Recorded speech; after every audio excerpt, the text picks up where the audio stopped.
Ndërsa qielli mbi ta mbushej me zhurmën e avionëve luftarak që patrullonin për të neutralizuar valë dronësh dhe raketash iraniane, turistë dhe banorë të huaj në Dubai vijonin të shijonin diellin në plazh.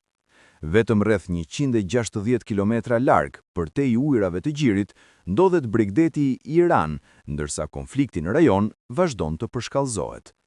Në plazhin Jumeirah, nën hijen e hotelit ikonik Burj Al Arab, i cili u godit gjatë sulmeve ajrore në fundjavë, qindra persona dukeshin të qetë, edhe pamjet e konsulatës amerikane në flak një natë më parë nuk i penguan pushuesit të qëndronin pranë ndetit. Autoritetet e Emirateve të Bashkuara Arabe kanë këmbgulur se situata është nën kontroll, ndërsa kufizimet për të qëndruar brenda janë lehtësuar gradualisht. Hotelet rihapën pishinat në ajër të hapur, klubet e plazhit pritën sërish vizitor, ndërsa nga aeroporti ndërkombëtar i Dubait rifilluan disa fluturime të kufizuara. Edhe në qendrën tregtare Mall of the Emirates, pista e brendshme e skive vazhdonte të tërhiqte familje, pavarësisht temperaturave mbi 34 gradë jashtë. Megjithse disa dronë iranian arritën të depërtojnë mbrojtjen ajrore, duke shkaktuar 3 viktima dhe mbi 60 të plagosur, ritmi i sulmeve është ulur krahasuar me fundjavën e parë të përplasjes. Në plazh, shumë pushues shprehen besim të plot te sistemet mbrojtëse të Emirateve.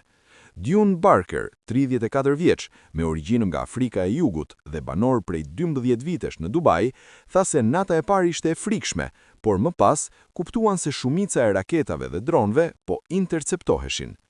Vendi im nuk është aq i sigurt sa Emiratet, u shpreh ai, duke shtuar se ndihet i qetë.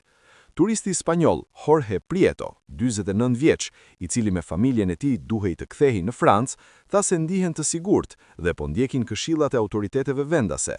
Ai shtoi se nuk ka arritur të marrë përgjigje nga ambasadat evropiane dhe po mbështetet te informacionet e qeverisë së Emirateve. Edhe çifti nga Letonia, Pavel dhe Natali, fillimisht të friksuar nga shpërthimet, vendosën të dalin sërish jashtë pas disa ditësh, ndërsa autoritetet letoneze u kanë bërë të ditur se qëndrimi shtesë në hotel do të mulohet nga pala vendase. Mes pushimeve luksoze dhe sirenave të luftës, Dubai shfaq një kontrast të fortë, një parajsë turistike në hijen e një konflikti që vazhdon.